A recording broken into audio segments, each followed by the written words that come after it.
কবুতর লালন পালন সবাই করতে চায়, আর এভাবে পোষ মানানো লালন পালন করাটা আসলে সবার একটা মনের স্বপ্ন থাকে। সেই স্বপ্নগুলো এক সময় ভেঙে যায়। আসসালামু আলাইকুম এভরিওয়ান, সবাই কেমন আছেন?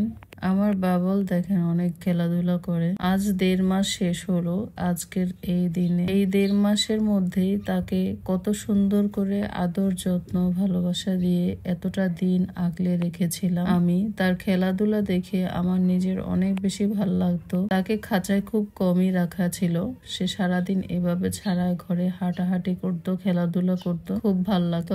অনেক দিন যাবত হচ্ছে এত বেশি গরম পড়ছে, গরমের মধ্যে হচ্ছে সব কবুতর অনেক বেশি কষ্ট চলে গেছে। তারপর থেকে আমার ভাগ্য সব শেষ, সবকিছু আমার নিয়ে গেছে। আমার একে একে করে সবাই আমাকে ছেড়ে চলে যাচ্ছে। বাবলের জন্য আপনারা দোয়া করবেন। কাল থেকে বাবল অনেক বেশি দুর্বল, যেন আল্লাহ তাকে সুস্থ করে তোলে। আপনারা সবাই দোয়া করবেন, স্বপ্নগুলো যেন আমার সব সময় ভালোভাবে আমার কাছে থেকে যায়।